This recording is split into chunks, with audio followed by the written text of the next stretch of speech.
2021년 4월 18일 우리에게 주시는 하나님의 말씀은 사도행전 2장 14절에서 24절 그리고 37절에서 42절까지의 말씀입니다. 제가 봉독하도록 합니다. 베드로가 11사도와 함께 서서 소리를 높여 이르되 유대인들과 예루살렘에 사는 모든 사람들아 이 일을 너희로 알게 할 것이니 내 말에 귀를 기울이라. 내가 제3신이 너희 생각과 같이 이 사람들이 취한 것이 아니라 이는 곧 선지자 요엘을 통하여 말씀하신 것이니 일러스되 하나님이 말씀하시기를 말세 내가 내 영을 모든 육체에 부어주리니 너희의 자녀들은 예언을 할 것이요 너희의 젊은이들은 환상을 보고 너희의 늙은이들은 꿈을 꾸리라. 그때 내가 내 영을 내 남종과 여종들에게 부어주리니 그들이 예언할 것이요 또 내가 위로 하늘에서는 기사를 아래로 땅에서는 징조를 베풀리니 곧 피와 불과 연기로다. 주의 크고 영화로운 날이 이르기 전에 해가 변하여 어두워지고 달이 변하여 피가 되리라. 누구든지 주의 이름을 부르는 자는 구원을 받으리라 하였느니라. 이스라엘 사람들아 이 말을 들으라. 너희도 아는 바와 같이 하나님께서 나사렛 예수로 큰 권능과 기사와 표적을 너희 가운데서 베푸사 너희 앞에서 그를 증언하셨느니라. 그가 하나님께서 정하신 뜻과 미리 아신 대로 내준 바 되었거늘 너희가 법 없는 자들의 손을 빌려 못 박아 죽였으나 하나님께서 그를 사망의 고통에서 풀어 살리셨으니 이는 그가 사망에 매여 있을 수 없습니다. 계속해서 37절에서 42절까지의 말씀입니다.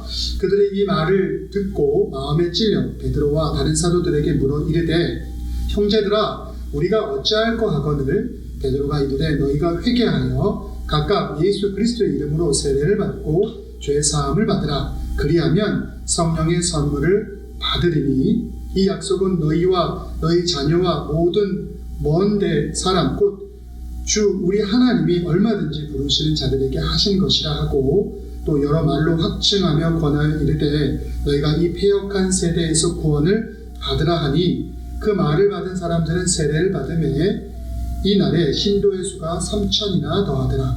그들이 사도의 가르침을 받아 서로 교제하고 떡을 떼며 오로지 기도하기를 힘씁니다. 이는 저희에게 주시는 하나님의 말씀입니다. 사랑하는 디모인 한인교회 성도님들 한 주간도 모두 평안하셨습니까? 오늘은 교회력으로 부활절 제3주입니다. 주님의 은혜와 평강이 성도님과 가정 가운데 차고 넘치게 되기를 바랍니다. 자, 오늘은 사도행전 말씀을 통해서 주님의 교회라는 제목을 가지고 함께 은혜를 나누고자 합니다. 요새 아름다운 봄날이 계속해서 이어지고 있습니다. 운전을 하면서 보이는 밖의 경치가 너무나 환상적입니다. 겨울 내내 앙상했던 나무는 푸르른 잎새를 띄우고 있고 또 꽃들도 모두 화려하게 피어 있습니다. 새들의 지저귀는 소리에는 예전보다 더 활력이 있습니다. 자연의 이러한 역동적인 변화를 보면서 저는 주님의 영적인 몸인 이 교회를 생각했습니다. 저는 우리 교회 및 이 세상의 모든 하나님의 교회가 더 자라나고 풍성한 열매를 맺게 되기를 진심으로 소망합니다. 그래서 제가 섬기는 우리 디모인 한인교회 또 미국 교회인 심슨과 에버스 교회 그리고 이 세상의 모든 교회가 정말 하나님의 이름에 영광을 돌릴 수 있는 그러한 모든 교회들이 되기를 간절히 바랍니다. 자, 사도행전 2장의 말씀을 보게 되면 오순절 이 성령 강림 사건을 다루고 있습니다. 성령이 강림하고 이로 인해서 교회가 탄생하고 복음 전파가 시작됩니다. 근데 자세히 보게 되면 성령이 강림한 이후에 베드로가 설교를 하게 되고 그 설교를 통해서 많은 사람들이 회개하고 세례를 받는 과정이 나옵니다. 이러한 일들을 통해서 초대교회가 시작된 것입니다. 자, 이렇게 시작된 초대교회는 하나님이 우리들에게 명령을 주셨는데 그 첫 번째 명령이 무엇이냐면 주 하나님을 사랑하라는 계명을 주셨고, 그리고 내 이웃을 내 몸과 같이 사랑하라고 하셨는데, 이 초대교회는 하나님을 경외하는 교회였고 또 이웃을 섬기고 사랑하는 그런 교회였죠. 더 나아가 세상에 하나님의 복음을 열심을 다해서 전하는 그러한 교회였습니다. 정말 아름다운 공동체로 성장하게 되는 것을 말씀을 통해서 우리는 확인할 수가 있습니다. 이처럼 초대교회는 주님의 말씀을 기초로 하여서 세워졌고, 그 말씀을 들은 사람들의 회개를 통해서 시작이 되었습니다. 이들은 세례를 받고 공적으로 신앙을 고백하는 과정을 통해서 교회로서의 온전한 모습들을 갖추게 된 것을 우리는 확인할 수가 있습니다. 오늘 우리는 초대교회의 모습을 통해서 주님이 우리에게 허락해 주신 이 주님의 몸된 교회가 얼마나 소중한 것인지를 깊게 깨닫고, 또 우리가 섬기는 이 교회가 얼마나 가치 있고 소중한 것인지를 깨닫고 아름다운 교회 공동체를 만들어갈 수 있는 저희 모두가 되기를 바라고, 또 그것을 꿈꿀 수 있는 저희 모두가 되기를 간절히 소망합니다. 자, 그렇다면 초대교회가 어떻게 성장을 했고 또 어떻게 성장한 그 교회가 증인으로서의 예수 그리스도의 증인으로서의 그 사명들을 잘 감당할 수 있었는지를 함께 살펴보도록 하겠습니다. 자, 주님의 말씀과 사람들의 회개 그리고 공적 세례를 탄생한 초대교회는 4가지의 중요한 기초 가운데서 성장을 하게 됩니다. 사도행전 2장 42절의 말씀을 보게 되면 이렇게 말씀합니다. 저희가 사도의 가르침을 받아 서로 교제하며 떡을 떼며 기도하기를 전혀 힘쓰니라 라고 말씀하고 있죠. 자, 초대교회가 성장할 수 있었던 4가지 기초 중에 첫 번째 기초는 무엇이냐면, 초대교회는 하나님의 말씀을 잘 배우고 잘 가르쳤다. 거기에 교회가 성장할 수 있었던 가장 기본적인 요건이라고 할 수가 있는 것입니다. 하나님을 따르는 사람들은 하나님의 말씀을 잘 알아야 됩니다. 말씀을 잘 안다는 것은 우리의 지식만을 키워가는 것이 아니라 그 말씀이 내게 하나님의 풍성한 은혜가 무엇인지를 깨닫게 해주고 그 은혜의 힘을 통해서 우리가 살아갈 수 있는 것으로 이끌어가는 것을 의미하죠. 자, 그래서 우리는 하나님의 말씀을 잘 배우고 또 그것을 교회를 통해서 잘 가르칠 수 있어야 하는 것입니다. 바라건대 우리 교회가 그러한 교회가 되기를 간절히 바랍니다. 말씀을 가르치는 것은 비단 목회자만이 가르치는 것이 아니라 하나님의 은혜에 따라서 말씀의 권세를 가지고 말씀을 가르칠 수 있도록 하나님은 많은 이들을 불러주셨죠. 그래서 우리가 그런 말씀을 배워가는 과정을 통해서 하나님 우리에게 주시고자 하시는 그 풍성한 은혜가 무엇인지를, 그리고 우리가 참되게 바라봐야 될 그 복음의 가장 근본적인 진리의 모습이 무엇인가를 우리 신앙과 우리 믿음의 밑바탕으로 그것을 세울 수 있는 그런 은혜가 있어야 할 것입니다. 그래서 교회가 말씀을 잘 가르치고 배우기 위해서 중요한 것이 있는데, 교회는 말씀을 가르치는 이들을 위해서 기도할 수 있어야 합니다. 말씀을 가르치는 이들이 정말 하나님이 바라시고 원하시는 참된 진리의 말씀을 가르칠 수 있게, 그리고 가르치는 말씀 가운데 성령의 충만한 은혜로 함께함을 통해서 그 말씀이 성령님이 주는 권세로 가득 채워줄 수 있도록 기도해야 되죠. 성경 공부할 때도 그렇고, 그리고 우리가 예배를 통해서 하나님의 말씀을 듣는, 설교를 듣는 그 과정 가운데서도 그러한 은혜가 넘치게 해달라고 기도할 수 있어야 합니다. 자, 가르치는 이들을 위해서 그런 기도를 해야 된다면 또 말씀을 배우는 이들을 위해서도 우리는 기도해야 됩니다. 말씀을 배우는 것도 굉장히 중요한데, 말씀을 배우는 사람의 태도, 그 마음의 자세라는 것이 열려있고 또 허탈한 생각을 하지 않고 또 교만하지 않기 위해서 우리가 기도할 수 있어야 됩니다. 아무리 좋은 말씀이라 할지라도 우리가 받아들이고자 하는 준비가 되어 있지 않고 교만함으로 그것을 받아들이고자 하거나 신앙의 은혜의 충만함을 넘어서는 것들을, 허탈한 것들을 주님께서 생각하지 말 것을 그 많은 말씀도 우리에게 주셨는데, 그런 것을 우리가 생각함을 통해서 우리가 말씀에 참된 것을 받아들이지 못하게 된다면 그것이 결코 은혜가 될 수 없는 것이죠. 자, 그래서 말씀을 가르치고 배우는 이들을 위해서 기도해야 되고, 그러한 과정을 통해서 단순히 우리가 우리의 지식만을 늘려가는 것이 아니라 우리의 어떤 교양만을 쌓아가는 것이 아니라 성령님의 놀라운 역사와 그리스도의 은혜를 충만하게 경험할 수 있어야 하는 것입니다.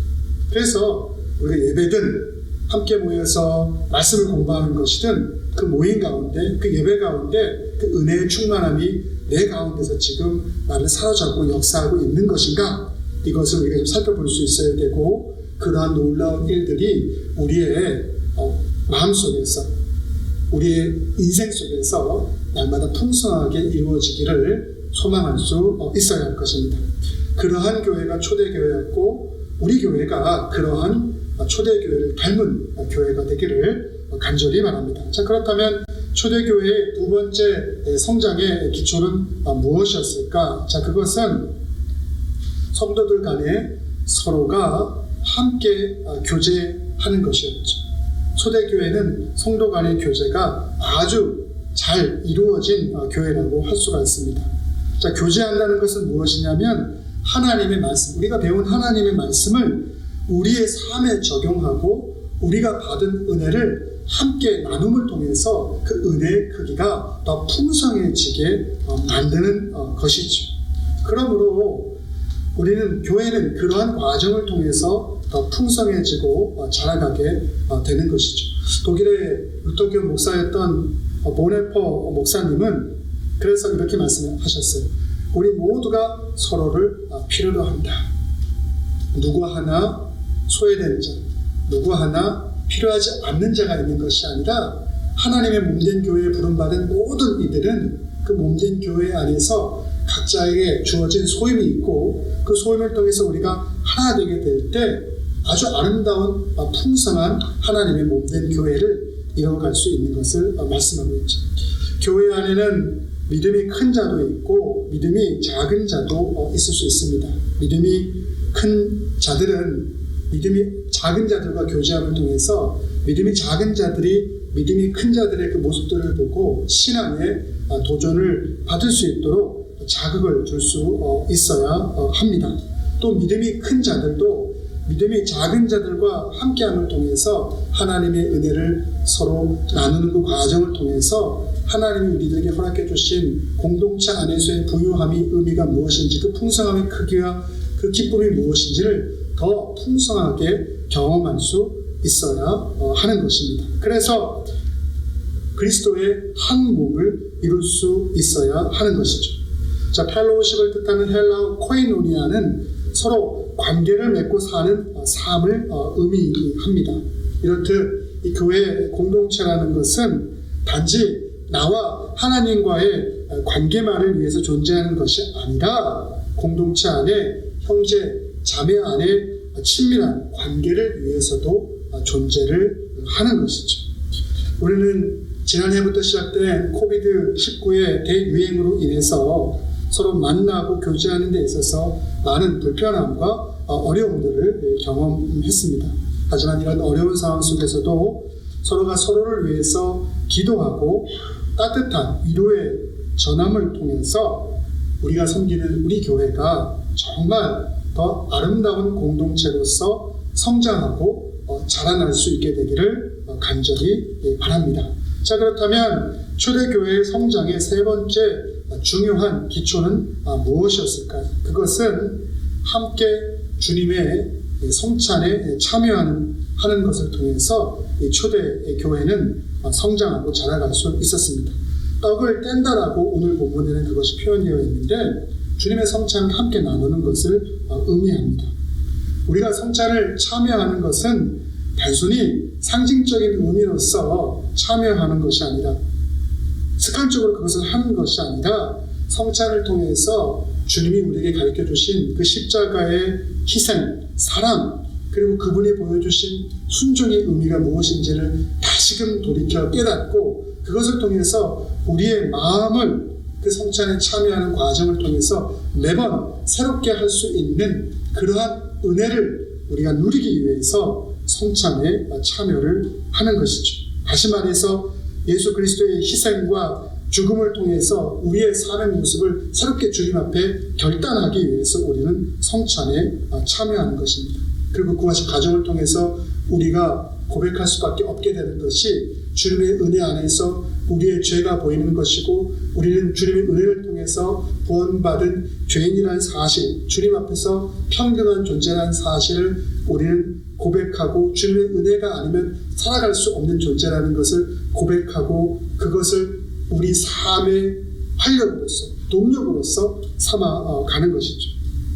요새 보면 세상에 존재하는 많은 차별과 불평등의 문제로 많이 시끄럽습니다. 종교, 국가, 언어, 피부색, 문화의 차이는 항상 사람들에게 긴장과 편견을 가져옵니다. 기독교인에게 있어서 또 마찬가지입니다. 우리가 다른 종교를 가지고 있는 사람을 단순히 종교가 다르다는 이유로 그들을 너무나 터부시해서는 안 됩니다. 그들을 우상을 믿는 이들이라고 우리가 정죄하고 심판해서도 안 됩니다. 그들을 존중해 줄 수 있어야 합니다. 국가가 다르다고 가난한 나라의 국가에서 왔다고 그들을 멸시해서도 안 됩니다. 언어가 다른 언어를 쓴다고 우리가 이민자로서 너무나 잘 알고 있지 않습니까? 우리가 1세대들은 한국어를 영어보다 더 편하게 사용하는데 우리가 영어를 잘 사용하지 못하는 것 때문에 오게 되는 여러 가지 불이익들이 있습니다. 우리가 그것을 너무나 잘 알고 있죠. 그래서 언어가 다르다는 이유들 때문에 서로가 차별하고 편견을 가져서도 안 됩니다. 또 더 나아가서 피부색 때문에 서로가 차별해서도 안 됩니다. 백인과 황인과 흑인과 어떠한 피부 색깔을 가지고 있다 할지라도 우리 모두는 하나님 앞에 존귀한 존재로서 부름받고 평등한 존재라는 사실을 항상 깨닫고 그렇게 서로가 서로를 존중해 줄 수 있어야 합니다. 문화의 차이 때문에 우리는 굉장히 낯설고 힘들어할 수도 있지만 그것 때문에 사람들을 차별해서도 안 되는 것입니다. 결국 그리스도인은 주님의 떡과 포도주 앞에서 우리 모두는 다 같은 죄인이며 주님의 은혜로 구원받은 존재라는 사실을 항상 기억하고 그렇기 때문에 우리가 세상을 살아가는 데 있어서 어떠한 모습으로 세상을 바라볼 수 있어야 하는지를 결단하는 모습으로 살아가야 합니다. 우리 사회가 가지고 있는 많은 문제들 단시간 내에 해결되어질 수 있는 문제들이 아닙니다. 그렇다고 해서 포기해야 될 문제들도 아닙니다. 하지만 우리가 성찬에 참여함을 통해서 우리가 십자가에서 우리를 위해서 죽으신 그리스도의 그 희생과 헌신과 사랑의 의미가 무엇인지를 온전하게 깨닫고 죄 있는 존재로서 은혜로 살아가는 존재로서 모든 이들이 주 앞에 평등한 존재라는 사실을 우리가 그 의미가 무엇인지를 분명히 안다면 너희는 세상의 빛이고 너희는 세상의 소금이라고 말씀하셨던 빛과 소금으로서의 역할들을 교회는 제대로 감당할 수 있게 되는 것이죠. 자, 그런 것들을 통해서 교회는 아름답게 성장해 나갈 수 있는 것인데 초대교회는 바로 그러한 일들에 있어서 진실되게 주님 앞에서 성찬을 통해서 날마다 결단함으로 교회의 가장 본질과 그 가치를 잃어버리지 않고 살아나갔다는 것을 우리는 생각할 수 있어야 됩니다. 바로 우리 교회도 그러한 신앙 공동체가 되기를 간절히 바랍니다. 자, 마지막으로 교회 공동체가 초대교회가 성장할 수 있었던 기초는 바로 기도를 통해서 초대교회가 성장하고 자라났던 것을 우리는 확인할 수가 있습니다. 자, 기도라는 것은 주님과의 호흡이죠. 그것이 기도의 가장 기초죠. 그리고 주님과의 호흡, 친밀한 관계를 기도를 통해서 우리가 잘 그런 관계를 맺고 나가게 된다면 그 기도가 확장되어서 이웃을 향한 중보로 나아갈 수 있게 되는 것이죠. 자, 그래서 교회는 시간을 정해놓고 지속적으로 이웃의 문제를 위해서 또 하나님과 깊은 관계 안에서 나아가게 될 때 기도를 통하여 성장할 수가 있는 것이죠. 우리가 잘 알다시피 누군가를 위해서 시간을 정해놓고 규칙적으로, 정기적으로, 장기적으로 기도하는 것은 쉬운 일이 아닙니다. 그것을 경험해 보신 분들은 알겠지만 이런 것들이 가능한 분들을 살펴보게 되면 주님에 대한 은혜 체험이 있고 이웃을 향한 헌신과 사랑이 있을 때 이러한 기도 생활에 매진할 수 있는 많은 분들을 우리는 볼 수가 있습니다. 하지만 그것이 그냥 우리에게 주어지는 것은 아니죠.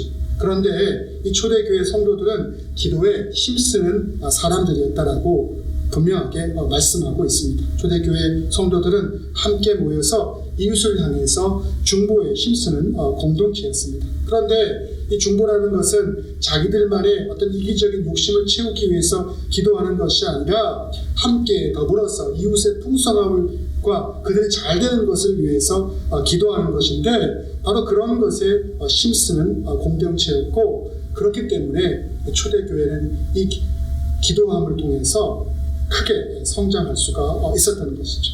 기도는 우리가 이렇게 성령 공동체, 성령이 풍성하게 역사할 수 있는 공동체로 우리를 나가도록 이끌어 주는 것입니다. 자, 이것처럼 초대교회는 하나님 말씀을 열심히 배우고 또 성도 간에 교제하고 함께 성찬에 참여함을 통해서 그리스도인의 그 정체성의 핵심이 무엇인지를 항상 잊어버리지 않고 함께 중보하는 힘들을 함께 모여서 중보함을 통해서 성장, 자라남을 이루어갔던 것을 볼 수가 있습니다. 우리도 말씀을 잘 배우고 잘 교제하고 우리의 정체성을 잃어버리지 않고 그리고 함께 중보하고 기도하는 그러한 교회 공동체 일원으로서 성장해 나가기를 간절히 바랍니다. 자, 이러한 기초교회에서 자라나고 이 성장한 초대교회는 예수 그리스도의 증인으로서의 사명도 잘 감당하게 되는 것을 볼 수가 있습니다.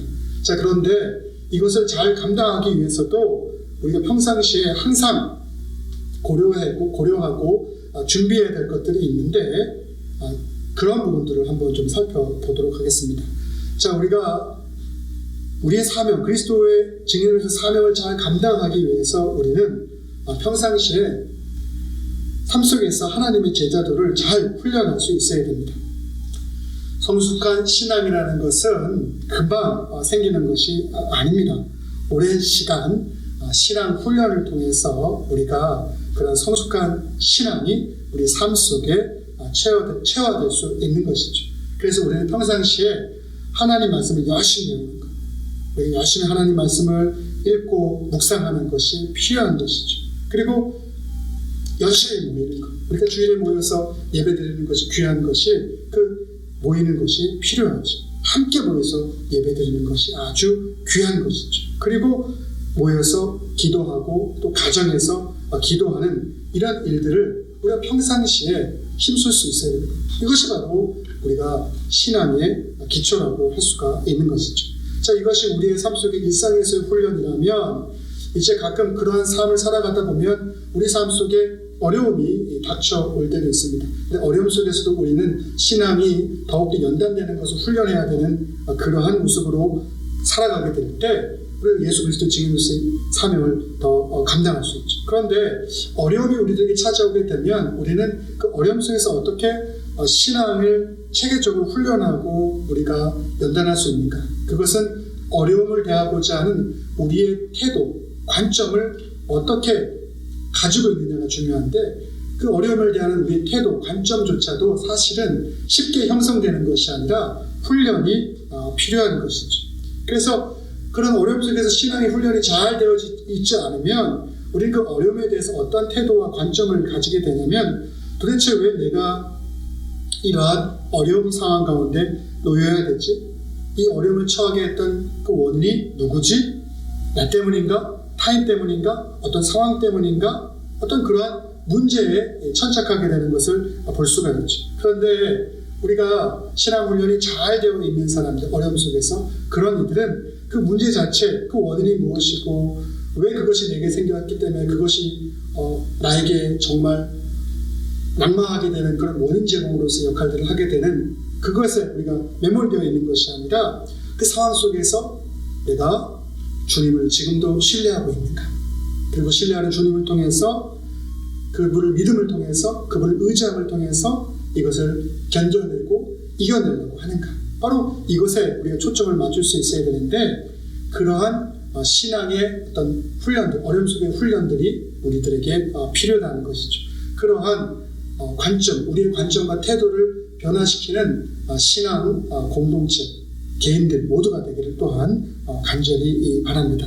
자, 이렇게 우리는 평상시에도 말씀과 기도를 통해서 또 열심히 모이고 예배하는 걸 통해서 훈련하고, 어려움을 대할 때 우리의 태도가 무엇인지를 그것을 점검하는 과정을 통해서 훈련하고, 그리고 더 나아가서 중요한 것이 있는데, 그것은 무엇이냐면 바로 우리가 삶 속에서 우리가 알고 있는 믿음을 구체적으로 적용하고 실천하는 훈련이 필요하다는 것이죠. 그것이 굉장히 중요합니다. 그래서 입술로만, 말로만 하는 것이 아니라 행하는 것이 굉장히 중요하죠. 제가 섬기는 새 교회 모두 그러한 일들을 잘 하고 있습니다.